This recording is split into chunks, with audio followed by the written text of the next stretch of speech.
لوگ کہتے ہیں کہ رمضان میں شیاطین کو قید کر دیا جاتا ہے. کیوں؟ اللہ نے کیوں قید کیا شیاطین کو؟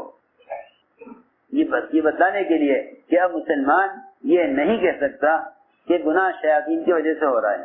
ہم نے شیطان کو قید کر دیا. ہم 1 مہینے تک تمہارے عمل کو دیکھیں گے کہ تمہارے گناہ شیطان کی وجہ سے ہیں یا نفس کی وجہ سے ہیں. اس لیے فرمایا کہ شیطان سے کہیں بڑا دشمن وہ تمہارا نفس ہے. شیطان سے کہیں زیادہ بڑا دشمن وہ تمہارا نفس ہے. شیطان سے کہیں بڑا دشمن وہ تمہارا نفس ہے. ان عدوک الذی بین جنبیک، تمام دشمنوں میں تمہارا سب سے بڑا دشمن تمہارا نفس ہے. لوگ رمضان میں بھی اپنے نفس کی خدمت کرتے ہیں. جو سونے جاگنے کا جو معمول رمضان کے علاوہ وہی رمضان میں. اگر تم سے رمضان میں کوئی گناہ ہو تو سمجھ لو کہ نفس غالب ہے کیونکہ شیاطین تو قید کر دیے گئے. ایک فرشتہ کافی ہے ایک شیطان کو قابو کرنے کے لیے. اللہ رب العزت 7 فرشتے ایک پر مسلط کر دیتے ہیں اور وہ شیطان ان فرشتوں سے چھوٹ نہیں سکتا. اللہ نے دکھلا دیا کہ اب تمہارے پاس یہ عذر نہیں ہے کہ تم گناہ تو تم کرنا نہیں چاہتے مگر شیطان نے کرا دیا. اب یہ عذر نہیں. کیوں؟ کہ شیاطین قید کر دیے گئے. اس لیے روزہ دیا گیا ہے نفس کو کچلنے کے لیے کہ شیطان کو تم نے یہاں قید کر دیا اور نفس کو تم کچل دو اس سے روزے سے اور نفس کو کچلو رات کے قیام سے. اس لیے قرآن نے کہا ہے رات کا قیام نفس کو سب سے زیادہ کچلنے والا ہے. اشد وقا یہاں اشد وقا سب سے زیادہ نفس کو کچلنے والا عمل وہ رات کی تہجد اور رات کا قیام ہے. سب سے زیادہ نفس کو کچلنے والا. ورنہ لوگ گناہ کرتے ہیں اپنے ارادے سے اور الزام دے دیتے ہیں شیطان کو. انسان سے جب کوئی دنیاوی نقصان ہو جاتا ہے تو اس نقصان کا الزام دوسروں کو دیتے ہیں. جس طرح ہم دنیا کی مختلف نقصانات کے الزام دوسروں کو دیتے ہیں اسی طرح اپنے گناہوں کا الزام شیطان کو دیتے ہیں. حضرت علی فرماتے تھے اگر فجر کے بعد 10 مرتبہ سورہ اخلاص پڑھ لو فجر کے بعد 10 مرتبہ سورہ اخلاص پڑھ لو تو شیطان آزاد ہو کر باوجود پوری کوشش کے تم سے کوئی گناہ نہیں کرا سکتا. خیر کیسے ممکن ہے کہ شیطان رمضان میں قید ہو کر تم سے کوئی گناہ کرا لے؟ اب معلوم ہوگا کہ گناہ جو ہوا کرتے تھے وہ شیطان کی مدد سے ہوتے تھے یا نفس کی مدد سے ہوتے تھے.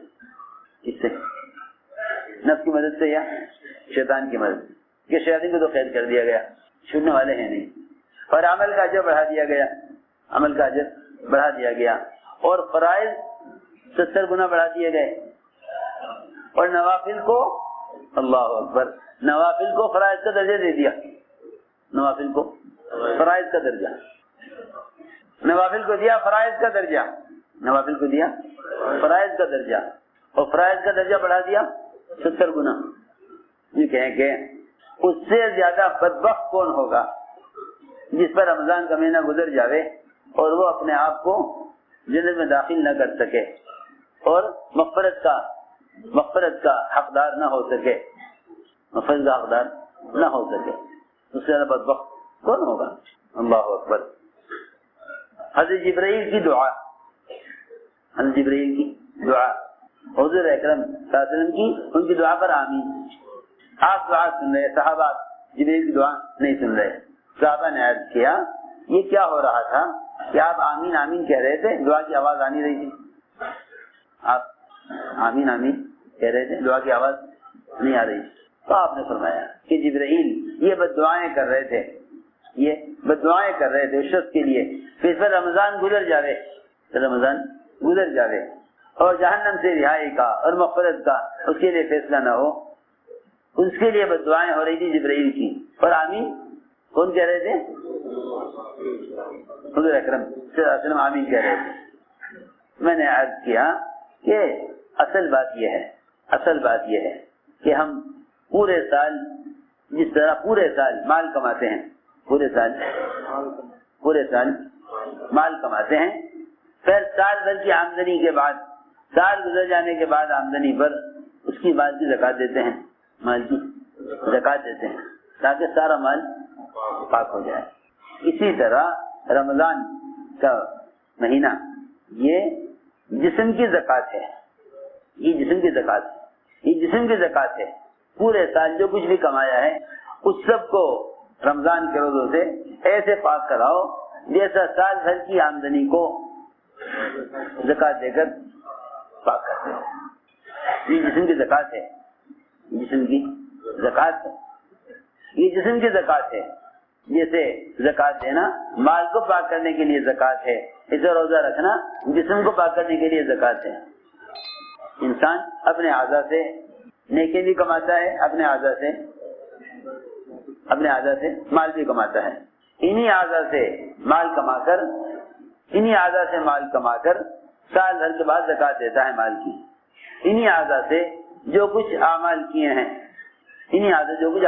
ہیں ان سارے اعمال کو پاک کرا لیتا ہے رمضان کے روزے سے۔ اسی لیے فرمایا ہفتے سے ہفتے تک کے گناہ کے لیے جمعہ دیا گیا ہے، ہفتے سے ہفتے گناہوں کے لیے جمعہ دیا گیا ہے، سال سے سال تک کے گناہوں کے معافی کے لیے روزہ دیا گیا ہے، زندگی بھر کے گناہوں کو ایسا معاف کرانے کے لیے اس کی معنی اس کو آج ہی جنا ہو، اس کی معنی اس کو آج ہی جنا ہو۔ اس طرح گناہوں سے پاک ہونے کے لیے پوری زندگی میں حج ایک مرتبہ فرض ہے، زندگی میں حج ایک مرتبہ فرض ہے کہ حج زندگی بھر کے گناہوں سے پاک ہونے کے لیے، روزہ سال بھر کے گناہوں سے پاک ہونے کے لیے، اور جمعہ ہفتے بھر کے گناہوں سے پاک ہونے کے لیے۔ سوچو ایک آدمی اگر 2 دن غسل نہ کرے تو اس کی حالت کیا ہوتی ہے؟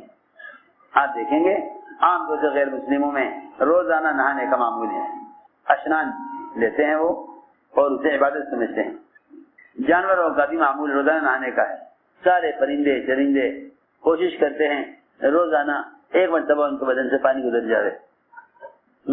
سوچنے کی بات، جب جسم کے اعتبار سے اپنے میل کچیل کو دور کرنے کے لیے روزانہ نہائے بغیر تسلی نہیں ہوتی، تو بتاؤ سال میں ایک مرتبہ اگر جسم کے اعضاء کی پاکی کے لیے روزہ دیا جاوے تو آدمی ایک سال میں نہاوے، ایک سال میں نہاوے۔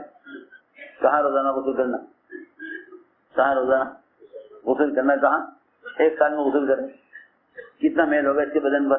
جو کپڑا جتنی تاخیر سے دھویا جاتا ہے وہ اتنی محنت سے دھویا جاتا ہے۔ میری بات سمجھے، جو کپڑا جتنی تاخیر سے دھویا جاتا ہے وہ اتنی محنت۔ سوچنے کی بات، آپ نے کرتا پہنا، شام کو اتار دیا، پسینہ آ گیا، آپ نے سوچا کہ کپڑا تو صبح پہنا تھا، ایک پانی میں نکال کے سکھا دو، صاف ہو جائے گا۔ کیوں بھائی، ایسا ہی ہے نا؟ لیکن جو کپڑا جتنی تاخیر سے دھلے گا وہ اتنی زیادہ محنت سے دھلے گا۔ آپ جمعہ سے جمعہ کرتا اتارے تو وہ دھوبی زیادہ محنت سے دھوئے گا، اس پہ سادہ رنگ کے دھبے، اس پر مختلف قسم کے داغ لگے ہوئے ہوں گے، اس سے زیادہ محنت سے دھویا جائے گا۔ جو کپڑا صبح پہن کے شام کو اتار دیا اس سے زیادہ محنت کی ضرورت نہیں ہے۔ اس لیے فرمایا کہ روزے رکھتے رکھتے رکھتے رکھتے رمضان میں داخل ہوا کرو، روزے رکھتے رکھتے رمضان میں داخل۔ حضور اکرم صلی اللہ علیہ وسلم سب سے زیادہ روزے شعبان میں رکھتے، رمضان کے علاوہ جو زیادہ روزے رکھتے آپ شعبان میں، سارا ہی شعبان آپ کا روزوں کا گزرتا تھا تاکہ شعبان کے روزوں سے رمضان کے روزوں کا استقبال ہو۔ جس عمل کا یہ کہیں کہ جس آنے والے مہمان کا استقبال اس کی چاہت کی چیز سے نہ ہو، اس مہمان کی بے اکرامی ہوتی ہے۔ رمضان روزے لے کر آ رہا ہے۔ آپ جانتے ہیں آپ اپنے گھر میں آنے والے مہمان سے پہلے ہی فون کر کے پوچھ لیتے ہیں کہ آپ کا کھانے میں ناشتے میں کیا لینے کا معمول ہے، تاکہ آپ آنے سے پہلے اس کا انتظام ہو۔ آپ فلاں وقت پہنچیں گے، کھانے میں کیا لیں گے، آپ کے لیے آپ کے آنے سے پہلے انتظام کرنا پڑے گا۔ ایسے تو ہے نہیں کہ مہمان آ گیا آپ پوچھیں کہ آپ کیا کھائیں گے۔ کیوں بھائی، پہنچنے سے پہلے معلوم کیا جاتا ہے کہ آپ کا ناشتے میں کیا معمول ہے، کھانے میں کیا معمول ہے۔ اگر رمضان کے معمولات کا انتظام رمضان کے آنے سے پہلے نہیں ہے تو یہ مہمان آ کر پریشان ہوگا۔ آپ کا جو انتظام ہے وہ اس کی مزاج کے خلاف ہے، اس کی مزاج کے بالکل خلاف ہے۔ جس طرح نماز سے پہلے 2 رکعت تحیۃ المسجد یا تحیۃ الصلاۃ، یہ 2 رکعت فرض سے پہلے اللہ کے سامنے پیش ہونے کے لیے تیار ہونے کے واسطے 2 رکعت نماز پہلے پڑھ لو۔ اسی طرح تحیۃ الصیام بھی ہے، جس طرح تحیۃ الصلاۃ ہے، اسی طرح کیا ہے تحیۃ الصیام۔ اسی طرح تحیۃ الصیام ہے کہ تم رمضان کے روزوں کے لیے تم رمضان کے روزوں کا نفل روزوں سے استقبال کرو، جیسے فرض نماز کا استقبال نفل نماز سے کرتے ہو۔ سمجھتے ہو بات؟ جیسے فرض نماز کے استقبال نفل نماز سے کرتے ہو، جس طرح فرض نماز کے استقبال نفل نماز سے کرتے ہو، ایسے فرض روزوں کا استقبال، کیونکہ جو نوافل کا اہتمام نہیں کرتے نماز میں، جو نوافل کا اہتمام نہیں کرتے نماز میں، ان پر فرائض بوجھ ہوتے ہیں، فرائض ان پر بوجھ ہوتے ہیں، فرائض ان پر بوجھ ہوتے ہیں۔ اسی طرح جو نفل روزوں کا اہتمام نہیں کرتے وہ رمضان کا مہینہ ان کے اوپر بڑا بھاری بن کر گزرتا ہے، بڑا بھاری بن کر گزرتا ہے۔ بیان آپ کو پسند آیا ہو تو بیان کو لائک، شیئر اور چینل کو سبسکرائب کرنا مت بھولیے۔ کمنٹس میں اپنی رائے کا اظہار ضرور کیجیے۔